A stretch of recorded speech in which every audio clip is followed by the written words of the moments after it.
አሁን በአገር ውስጥም እንዲሁም በውጭም የምትኖሩ ጓደኞቼም ዘመዶቼም እንዲሁም የቅርብ ቤተሰቦች በተደጋጋሚ ይቅርብህ፣ ከዚህ ከፖለቲካ ውስጥ ውጣ፣ ይገሉሃል፣ ትሞታለህ፣ ስለዚህ የራስህን ኑሮ ኖር እያላችሁኝ በተደጋጋሚ እየወቀሳችሁኝ ትገኛላችሁ። ዛሬ ስሙ መልሴ አንድና አንድ ነው። እኔ ላመንኩበት ዓላማ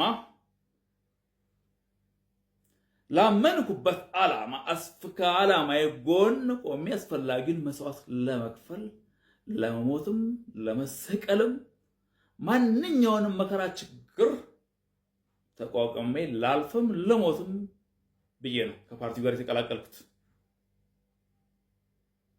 አንድም ፓርቲ ሲቀላቀሉ አንድ ሰው ወይ ብልጽግና ፓርቲ ሲበርደኝ የምለብሰው ካፖርት ወይ ሲሞቀኝ የማወልቀው ካፖርት አይደለም። ሲሞቀኝም ሲበርደኝም በማንኛውም ሰዓት ከዚህ ፓርቲ ጋር ቆሜ አስፈላጊውን መስዋዕት ለመክፈል ዝግጁ ሆኜ ነው ይህን ፓርቲ የተቀላቀልኩት። ይህን ፓርቲ ከመንገድ ወይንም ዝም ብዬ ፓርቲው ከተመሰረተ በኋላ አልተቀላቀልኩት። ገና ከጀመሩና ተጠንስሶ አመኘበት ይህን ፓርቲ የተቀላቀልኩት ዛሬ አይደለም። ከ3 እና 4 ዓመት ዛሬ 3 ዓመት በፊት ራሱን ቲዲኤፍ ብለው የሚጠራው ጁንታው ደብረ ብርሃን ደረስን፣ ሸዋሮቢት ገባን፣ ባህር ዳር ተያዘ፣ አዲስ አበባ ተከበበ ሲባል እንኳን አልተርበተበትኩም። ከተማ አመራርና ከተማ ጸጥታ ጋር ሆኜ አመራሮች ጋር ክላሽን ይዤ ከተማ ስጠብቅ ነበር 24 ሰዓት። ያን ስለ 3 ወር ወደ ቤት አልገባም፣ አልተኛም። ካሉት አመራሮች ጋር ቆሜ ከብልጽግና አመራሮች ጋር 24 ሰዓት ከተማ ስጠብቅ ነበር። ይሄ ማለት አስፈላጊውን መስዋዕት ለመክፈል ዝግጁ ሆኜ ነው ይህን ፓርቲ የተቀላቀልኩት። እናንተ ስለተርበተበታችሁ ስለጮኻችሁ ስላላችሁ እመታው ነገር አለ። ቀዝቅዘው ኑሮዬን እየኖርኩ ነው። ስለዚህ ለእኔ ላመንኩበት ዓላማና ለእኔ ህይወት እናንተ ጥያቄ አይደላችሁ። አስፈላጊውን መስዋዕት ለመክፈል ዝግጁ ነኝ ከፓርቲ ጋር ቆሜ።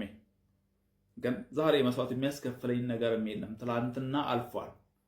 አሁን ለሰፈር ውስጥ ተልባና ሰፈር ውስጥ የሚንጫጫ ይሄ ሴት ደፋሪውና ሌባ ኦነግ ሸኔውና ሴት ደፋሪው ሌባ ፋኖ በሰፈር ውስጥ የሚርመጠመጠው ይሄንን ፈርተን ለዚህ ቦታ ሰተነው አናውቅም። ፋኖም ሸኔም እንደሌለው ቁጠሩ ምንም ማምጣት እንደማይችልበት ደረጃ ደርሶለት እሱ አይደለም ቲዲኤፍም ተደብድቦ ልኩን አይቶ ቁጭ ብሏል። ይሄ በየሰፈር ውስጥ የሚርመጠመጠው እንደ ተልባ የሚንጫጫው ተንጫጭቶ ተቃጥሎ እዛ ይቀራታል እንጂ ምንም ማምጣት አይችልም። ፋኖም ኦነግ ሸኔም እናንተ ስጋት ወይ ፋኖ ወይ ሸኔ እንዴት ለሰከንድ ያህል ሸኔ ፈርቼ አላውቅም። ለምን? እኔም ወታደር ነበርኩ። የልጅነቴና የወጣትነቴ ዘመን ጫካ ውስጥ ነው ያሳለፍኩት። እንዲህ የሚንጫጫ ተልባና ውርጋጤ ሰፈር ሌባ ለሰከንድ ያክል ፈርቼ አላውቅም። ለምን? እሱም የያዘው ብረት ነው፣ እኔም የያዝኩት ብረት ነው። የኔ መሳሪያ ውሃ ተፍቶ የሱ መሳሪያ እሳት አይተፋም። መልሴ ይሄ ነው። ስለዚህ ደግሞ ለሰፈር ውርጋጥና ሌባ የሰፈር ሌባ ለሰከንድ ያህል ፈርቼም ተርበትብቼም አላውቅም። ይገሉሃል፣ ትሞታለህ ለሚሉት ከፈጣሪ ከመጣ ልሞት እችላለሁ።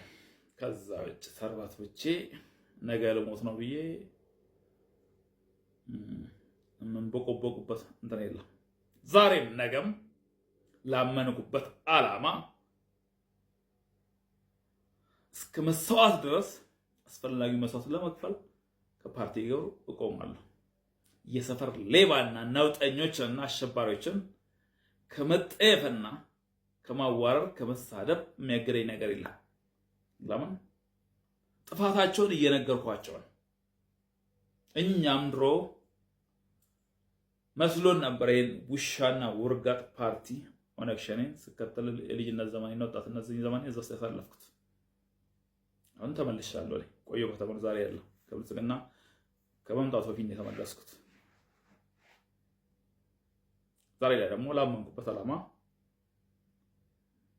ቀዝቃዛ ውሃ እየጠጣሁና ማኪያቶ እየጠጣሁ ከተማ ውስጥ ቁጭ ብዬ የማልደግፍበት ምክንያት የለም። እኔ አይደለሁም የሀገር መከላከያ ሰራዊት ራሱ እየሞተ እየቆሰለ እየደማ በረሃ ውስጥ እየኖረ የኩሬ ውሃና የተኛ ውሃ እየጠጣ ዳር ድንበሩን እያስከበረ ያለው መከላከያ ሰራዊት ነው። የኔ ቁጭ ብዬ ጽንፈኞችንና አሸባሪዎችን ቁጭ ብዬ መሳደብ መከላከያ ሰራዊታችን ከሚከፍለው መስዋዕት አይበልጥም። ቅንጣት አይደርስም። የኔ እዚህ ጋር እንትን ማለት መከላከያ ሰራዊት ራሱ እኔ ሞቼ አገርን አቆማለሁ ብሎ ራሱን ህይወቱን ሰውቶ እየሰጠ ያለው እኔ ለሰፈር ውርጋጥና ሌባ ሰፈር ዱርዬ የምንቀጠቀጥ ሰው አይደለም። ስለዚህ ላመንኩበት ዓላማ አስፈላጊው መስዋዕት እከፍላለሁ። አትጨነቁ፣ ለኔ ተውኝ፣ እርሱኝ። ከሞትኩም የራሴን ችዬ ነው ሞተው እንጂ ጓደኞቼን ወይንም የዘመዶቼን ህይወት ሌላ ህይወት ይዤ ሞተው ነገር የለም። ስለዚህ ላመንኩበት ዓላማ ዛሬም ነገም አስፈላጊውን መስዋዕት እከፍላለሁ። ይሄ ነው መልሴ። ለሰፈር ውርጋጥና ተልባ ሌባ ለቅንጣት ኃይል አልፈራቸው። ብንጫጫ ባንጫጫ ምንም የማያመጣ ደርሶ ብልጽግና ደግሞ ፓርቲያችን ዛሬ ላይ እንኳን ለኢትዮጵያ ከአፍሪካ ሀያል አገራት አንዱ ተርታ ተመድቧል። ለኢትዮጵያ እንደ ሰፈር ውስጥ ውርጋጥ ሌባ አይደለም፣ እንደ አፍሪካ ራሱ ሀያል ከሚባል ፓርቲና አቅም ገንብቷል። ስለዚህ ይሄ ነው መልሴ። ለኔ ብዙ አትጨነቁ።